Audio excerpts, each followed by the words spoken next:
मुगलों की सत्ता खत्म कैसे और किसने की, सुनाते आज की कहानी।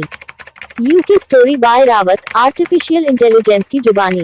यह एक महत्वपूर्ण सवाल है। अगर आप NCERT पढ़ोगे तो आपको लगेगा कि मुगलों ने तो 1857 तक राज किया था और उनकी सत्ता को अंग्रेजों ने खत्म की थी, लेकिन ये धोखा हुआ है गुरु। जब आप कॉलेज में जाके अलग अलग इतिहासकारों की किताब पढ़ोगे तो तोते उड़ जाएंगे। वहां पर पाओगे कि मुगलों की सत्ता तो 1857 से कोई 100-150 साल पहले ही खत्म हो गई थी। आप अगर इतिहास की गहराई में जाके देखोगे तो पाओगे कि मुगलों का राज और प्रभाव उत्तर भारत तक ही सीमित था। एक बात जरूर है कि उन्होंने दक्षिण भारत को जीतने की कोशिश नहीं की, लेकिन वो कभी वहां उत्तर भारत के जैसे पैर नहीं जमा पाए थे। इसलिए हमें आज भी साउथ इंडिया के मंदिर और संस्कृति काफी हद तक सुरक्षित देखने को मिलती है उत्तर भारत की तुलना में। और उत्तर भारत में भी उनका राज्य और प्रभाव इसलिए बना रहा था क्योंकि उन्हें राजपूतों का समर्थन था, जो कि उत्तर भारत के अधिकांश भाग पर अपने राज्यों में राज करते थे। औरंगजेब के समय मुगल सत्ता अपने चरम सीमा पर थी और उसने हिंदुओं को और राज्य के राजाओं को उन्हीं के देश में दूसरी श्रेणी का सिटीजन बनाने की कोशिश की।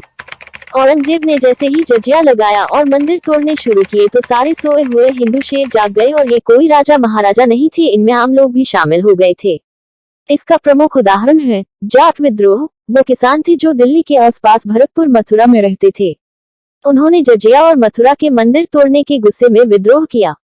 ऐसे ही विद्रोह सिख, सतनामी, राजपूत, मराठों ने किए और औरंगजेब की जिंदगी इन्हीं विद्रोहों को दबाते हुए गुजर गई।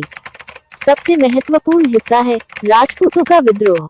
अगर हम मेवाड़ को न शामिल करें तो वो राजपूत ही थे जिन्होंने मुगल शासन को भारत में मजबूत किया, उसे फैलाया और उसकी रक्षा की, और इसमें उनका स्वार्थ था, वो सत्ता के भागीदार थे। लेकिन औरंगजेब के आते ही सब बदल गया। उसने सबसे पहले टारगेट किया जोधपुर को, जहां उसने अजीत सिंह को मुस्लिम बनाने की, लेकिन यहाँ महाराणा राज सिंह ने फिर से अपने वंश का गौरव बढ़ाया और जोधपुर की रक्षा के लिए उन्होंने दुर्गादास राठौर के साथ मिलकर जोधपुर और मेवाड़ को एक साथ संगठित किया और मुगलों को रोक दिया। ये राजपूतों के विद्रोह की शुरुआत थी, लेकिन दुर्भाग्य ये था कि समय से पहले महाराणा राज सिंह का 1680 में निधन हो गया और ये विद्रोह कमजोर पड़ गया, और फिर अजीत सिंह के दुर्गादास के प्रति शक ने इसे और कमजोर किया। लेकिन यहाँ से इतना साबित हो चुका था कि अब राजपूतों और मुगलों के रिश्तों की जड़ खोखली हो चुकी है।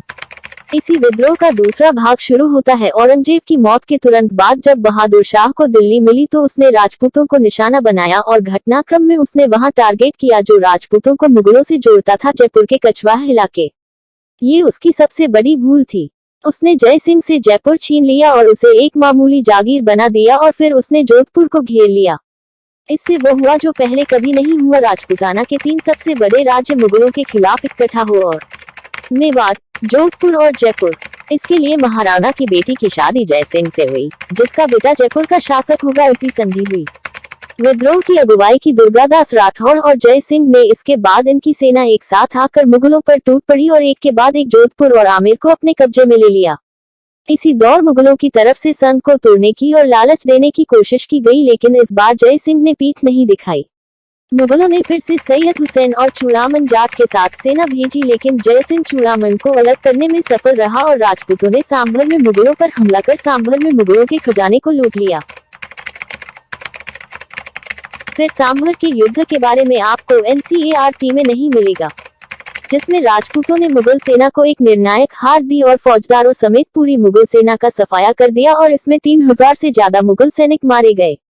इस विद्रोह में कई लड़ाइयां हुई, सबको एक कहानी में बताना संभव नहीं है। राजपूतों ने आगे बढ़कर रेवाड़ी और नारनौल में अपनी चौकी बैठा दी, और राजपूतों ने मुगलों को नीचा दिखाने के लिए दिल्ली, आगरा तक रेड की। जय सिंह ने इसी दौरान मराठों, बुंदेलों को भी पत्र लिखे विद्रोह को हर राज्य में फैलाने के लिए, जो कि सबसे दिलचस्प है। जब मुगल बादशाह को अपनी हार का पता लगा तो उसने राजपूतों की मांग मान ली और औरंगजेब के कब्जे किए क्षेत्र और उनके राज्य लौटा दिए। लेकिन इस पूरे घटनाक्रम से ये बात साफ हो गई, अन्य राज्यों के लिए जो राजपूत इनकी जड़ और आधार थे, इनके राज्य से वो अब दूर हो चुके हैं, और इसी के बाद मराठों ने बची कुची कसर पूरी कर दी।